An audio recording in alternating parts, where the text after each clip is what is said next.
Bismillahirrahmanirrahim. Assalamualaikum warahmatullahi wabarakatuh. Halo teman-teman, perkenalkan nama saya Sinta Fatima dari program studi pendidikan guru pendidikan anak usia dini di Universitas Muhammadiyah Tasikmalaya. Nah, pada kali ini insya Allah saya akan menjelaskan bahan penelitian saya tentang permasalahan anak terhadap perkembangan bahasa anak usia 0-3 tahun. Nah, video ini dibuat untuk memenuhi salah satu tugas mata kuliah, yaitu mata kuliah penelitian pendidikan. Baik, teman-teman, langsung saja pada pendahuluan. Di sini ada latar belakang. Nah, latar belakang permasalahan ini adalah dari perkembangan bahasa. Nah, perkembangan bahasa anak itu sendiri merupakan perkembangan yang mulai dari sederhana ke kompleks dalam pola yang dapat diramalkan pada setiap individunya. Nah, perkembangan bahasa anak ini merupakan kombinasi antara interaksi sosial, perkembangan emosi, kemampuan kognitif, dan juga perkembangan fisik dan motoriknya. Nah, perkembangan tata bahasa anak bergerak dari satu kata menjadi sebuah kalimat. Nah, namun dalam beberapa kata dalam kalimat kompleks dengan frase kata depan aturan dan juga bentuk jamak perlu dikoreksi lagi, sehingga perlu diperbaiki lagi atau sebagai orang dewasa perlu lagi dikoreksi dalam tata bahasa anak. Nah, sehingga perkembangan bahasa ini dapat membantu anak untuk dapat berbaur dengan orang lain. Nah, yang selanjutnya ada rumusan masalah. Nah, dari latar belakang di atas bahwa dapat dirumuskan masalah bahwa bagaimana sih seberapa jauh anak ini dapat menguasai bahasa, juga kepatuhan terhadap perintah.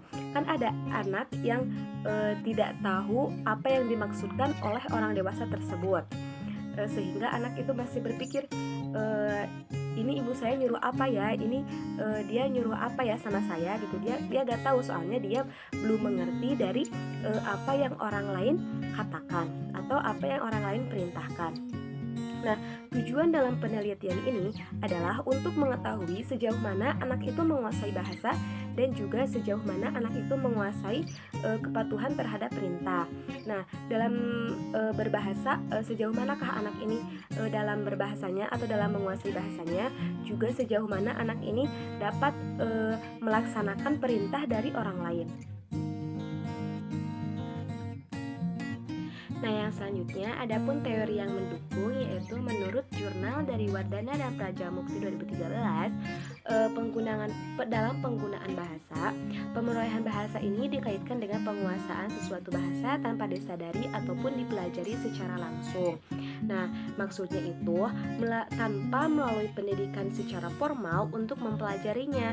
Sebaliknya, memperolehnya itu dari bahasa yang dituturkan oleh ahli masyarakat yang ada di sekitarnya, baik itu oleh keluarga, oleh orang-orang yang terdekat, dan juga oleh lingkungan masyarakat.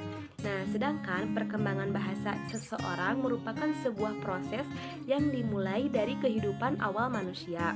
Nah, ketika seseorang atau bayi mulai memperoleh bahasa dengan cara belajar bicara dengan beberapa kata dan juga secara mimikri. Nah, perkembangan bahasa anak ini berawal dari bahasa yang sederhana menuju bahasa yang kompleks. Nah, bayi mulai tanpa bahasa. Baru setelah umur 4 bulan mulai bisa membaca bibir sang ibu dan juga mencoba untuk membedakan suara bahasa. Nah, jadi bayi yang baru lahir itu belum bisa menirukan apa yang ibu katakan. Adapun dalam jurnal Gunawan 2016 bahwa kepatuhan perintah itu dalam perkembangan bahasa, anak itu harus belajar mengekspresikan dirinya, membagi pengalamannya dengan orang lain, dapat mengerti apa yang orang lain katakan dan juga menemukan keinginannya.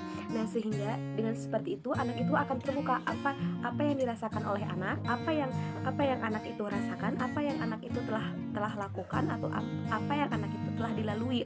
Nah, sehingga pengalamannya itu dapat diceritakan kepada orang lain. Nah, sehingga dapat terjadinya interaksi antara anak dan juga orang lain. Nah, itu juga dapat mengembangkan aspek perkembangan bahasanya pada anak.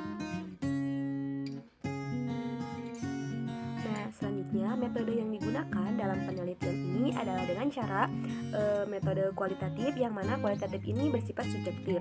Nah, dalam artian penelitian ini berarti ide atau pernyataannya itu didominasi oleh perasaan, pendapat, referensi pribadi pembicara.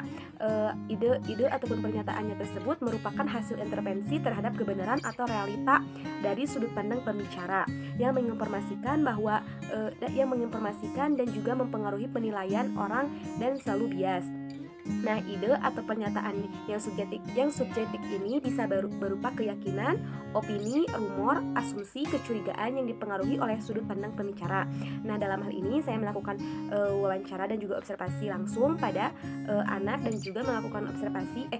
juga melakukan wawancara pada ibunya.